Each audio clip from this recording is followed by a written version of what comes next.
off because I see how much love you have for the piece, and I think it actually shows on screen. I think your character's terrible. I think you're well. I can't actually. I go back and forth. Are you a bad boss, or are you just this is not how we talk at work type of boss? I can't figure it out. If I'm just not a Michael Scott. I'm a boss. I'm a Don Draper. I want you to I'm paying you to do your job. Please do your job. Why are you asking me about my life? One of my favorite parts of the film is when he tells you that there is I'm pretty sure your house is haunted, man, and you just go, all right, man, just and you take it so it's tried. I don't believe that there's a ghost, but one of my favorite lines is just like, if you're calling me, is this my job? If you're calling me about it, then yes, it's your job. Yeah, MacLeod directed me when we recorded those lines in ADR. MacLeod was a very good director that day. Yeah, I tend to, something that I've kind of realized through this and the next movie I'm writing is that, to me, systems are villains. Especially growing up poor in a capitalist society, you learn acutely what it feels like to be left behind. And that to me is so much worse than there's a guy with a knife, I better run. Because I can run away from a guy with a knife, but I cannot run away from capitalism. Yeah, that's so true. And downright way more horrifying. Yeah, Ms. Henry is a middle manager. She's not a bad person. She just wants you to do your job. She's like anyone else. She wants to spend her day doing the stuff she wants to do. So when she says I now have to do the thing that I genuinely dislike doing, she has to leave her desk. That's the thing. Yeah, I was thinking about that the other day. I was like, I think it's just the mere fact that she has to talk to Jack she's just something that I hate to do. And you think it's going to be this, oh shit, she might have to kill Jack, or something that she doesn't want. She's going to have to take matters into her own hands, and this could turn out very negatively for Jack. And it really is just as simple as, look, I don't want to be here, but more importantly, why are you here? Why are you still here? Why are you still here? Yeah, why are you making things not go according to plan? The plan is good. The plan works. We've had the plan for all of recorded time. Why do you have to be in the way of the plan? I would like to just point out at your originality. Someone had made, or maybe I made this up in my head. I don't know. Because of how many notes I've taken, it could be the latter. Somebody had mentioned that those sequences are very Beetlejuice-esque. I couldn't disagree more. I think that they are far more original. And I started thinking, whoever the lazy critic was, or again, this could all just be made up in my head, and that none of it really was said.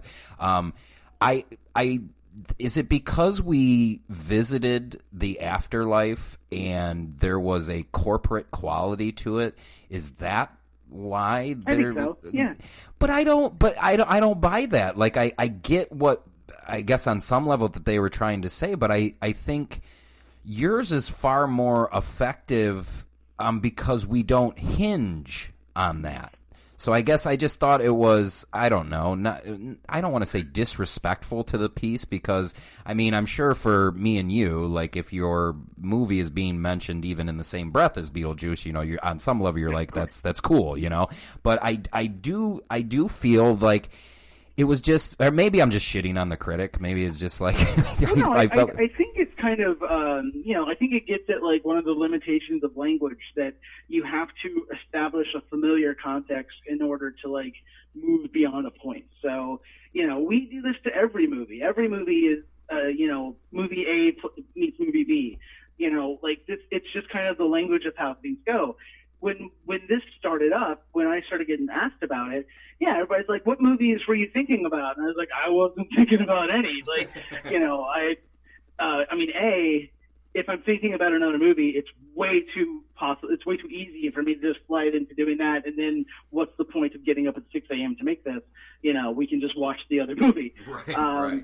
But I think it's really hard because, especially these days, the last 20 years of certainly American film, like filmmakers talk about other films. Filmmakers talk about like, oh, I was 6 years old and I saw Nightmare on Elm Street and it, changed my brain forever, and that's why I do what I do.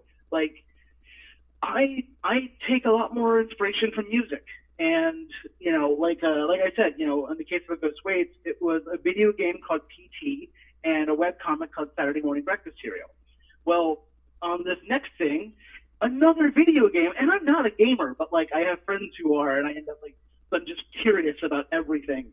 And so they were telling me about this game called Last of Us, and then the sequel, Last of Us 2, and I just became completely obsessed with a video game about empathy, and have listened to the podcast that they made a few times, and like, and so as I'm kind of working on this thing, and kind of learning the world that I want to explore, and this does go back to the big question of like, how do you write the way that you write? It's like Charlie Kaufman said once that like the only thing I really have of my own is my experience. So when I'm telling a story, it is incumbent upon me to tell a story in a way that speaks to my specific experience. Otherwise, someone else could do it. So, like, yeah, there's a video game that has me curious, and then I'm reading about block universe and intuitive mathematics, and it's just like, oh, this is fascinating because it serves the idea of absurdism to me. Because intuitive mathematics is basically just, yeah, but what if we don't know? Like every scientific system, yeah, but what if we don't know? I love it because that's what I'm always thinking is like, yeah, but we've kind of accepted this way of thinking. What if we're wrong? Because if history has taught us anything, it's that we're probably wrong about some of this, or most of it. Yeah, I think a lot about like, in 100 years, what are people going to, because like with this pandemic, we look back at the Spanish, and it's just like, oh my God, I'm so glad I have Zoom now. And like, you look at like how they kind of weathered it. Well, 100 years from now, what are people going to look back at us and say, those idiots, they could have been doing this. Oh man. So, this is, I'm wary to like give monolithic advice because I don't think there's any one way to write or write well. But like, I would encourage people to have curiosity and empathy because I think that's what makes compelling art.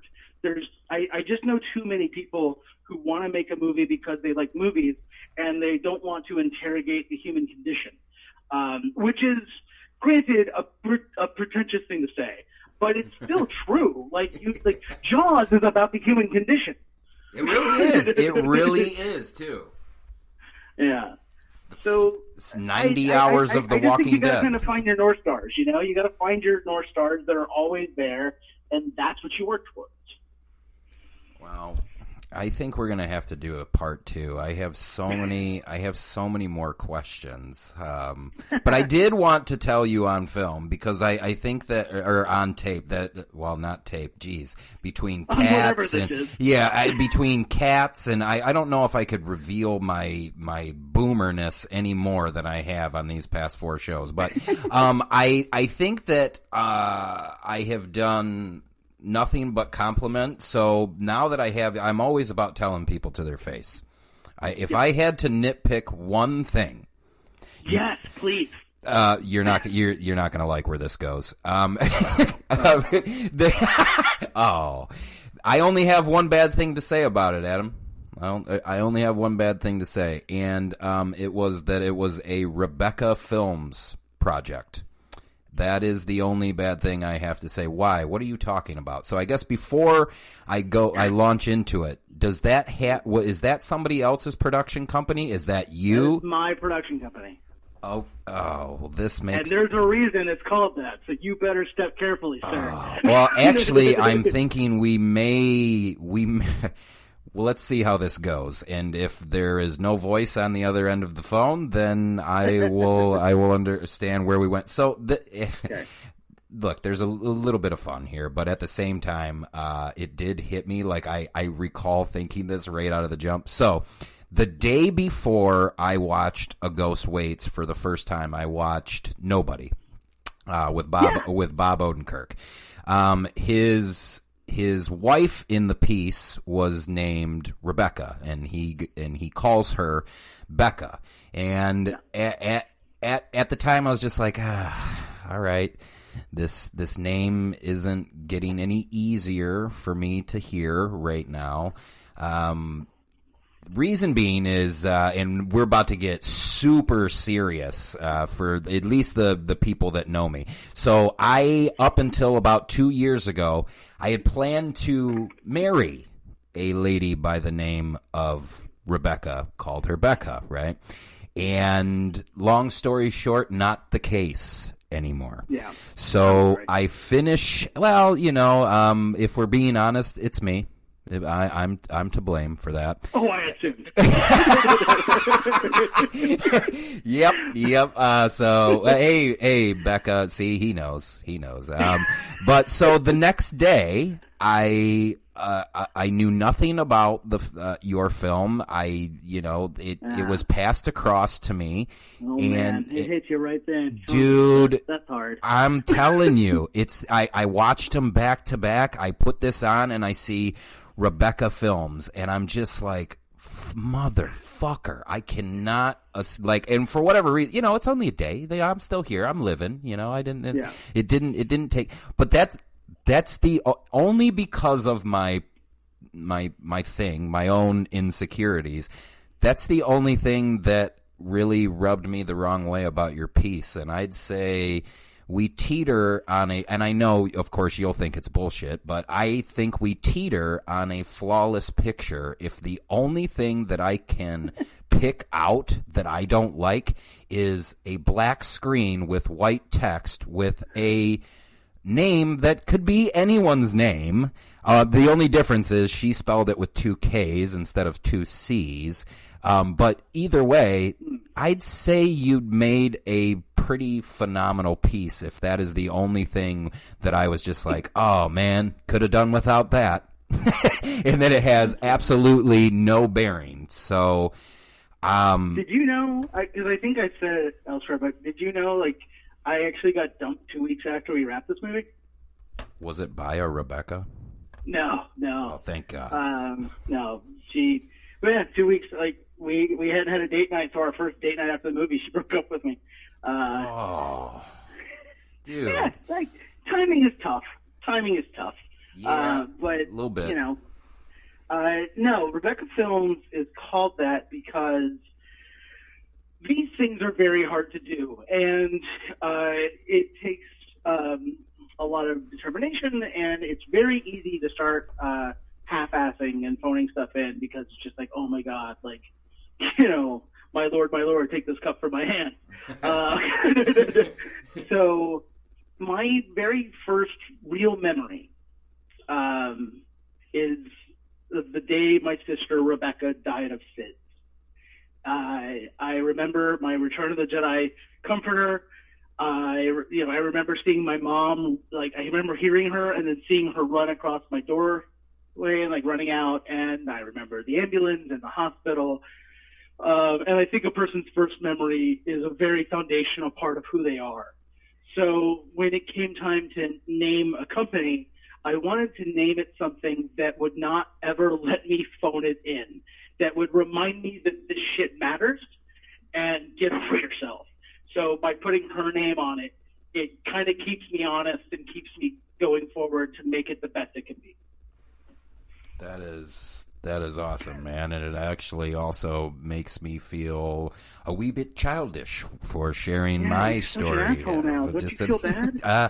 Yes, I do. Yes, I do. In fact, the heart rate is going probably twice as fast than it was when I had started my nitpicking. But man, no. I mean, A, how the hell would you ever know that? But B, you're also allowed to just have your own issues with a name. I have that. There's certainly names or I don't put that on anything. I'm never naming a character that. Yeah. No, you name all your characters after Tom Waits songs. I sure did. Like I said, I'm used to having 3 years, and in this case, I had to do it in a night. So I was like, all right, well, Tom Waits he writes a lot of people.